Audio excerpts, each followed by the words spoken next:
गिरिडीह के ढाकीटांड़ गांव में लगभग 40 एकड़ भूमि पर सरसों की खेती की जा रही है। जिले भर में सरसों की खेती सबसे ज्यादा इसी जगह पर होती है, लेकिन सरकार की तरफ से यहां के किसानों को किसी भी तरह की सहायता नहीं मिलती। महंगी खेतों के बाद भी किसान बाजार नहीं मिलने से सरसों बिचौलियों के हाथों बेचने को मजबूर हैं। ग्राउंड जीरो से और अधिक जानकारी दे रहे हैं संवाददाता एजाज अहमद। गिरिडीह जिले के ढाकीटांड़ गांव एक ऐसा गांव है जहां पर जिले भर में सबसे अधिक सरसों की फसल उगाई जाती है।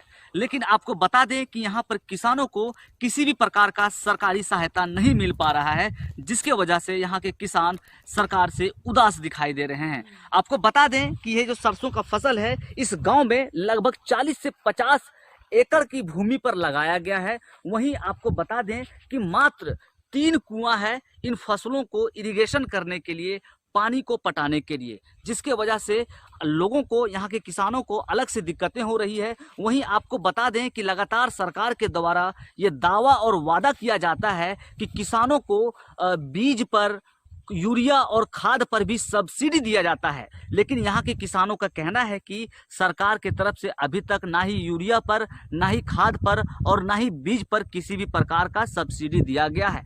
मसलन इन लोगों को महंगे दामों पर बाजारों से इन चीज़ों को खरीदना पड़ता है और फसल उगाया जाता है। कुल मिलाकर कितने में सरसों की खेती की जा रही है? 20-30 एकड़ के लगभग। तो आप ये बताइए कि सरसों का खेत, अभी सरसों लहलहा रहा है, तो सरकार के तरफ से बीज में सब्सिडी और यूरिया खाद वगैरह में सब्सिडी, किसी प्रकार का सहायता आप लोगों को मिल रहा है? नहीं, क्या, कैसे, क्या नहीं मिल रहा है? कुछ नहीं मिलता है। हम लोग 900 रुपये किलो सरसों श्री राम कंपनी का खरीदे हैं। यूरिया हम लोग दुकान से खरीद के लाते हैं। तो सब्सिडी क्या मिला? कुछ नहीं। सरकार से क्या मांग करते हैं? Urea, DAP। वहीं सबसे बड़ी दुख की बात यह है कि जब फसल तैयार हो जाता है तो इन लोगों को भारी मशक्कत फसल बेचने में करना पड़ता है, क्योंकि जब व्यापारी आते हैं बाहर से खरीदारी करने के लिए तो औने पौने भाव में इन लोगों की फसलों को खरीदा जाता है। और ऐसे में सरकार के द्वारा किसी भी प्लेटफॉर्म नहीं होने की वजह से इन लोगों को बिचौलियों के हाथों औने पौने दामों पर अपने फसल को बेचना पड़ता है।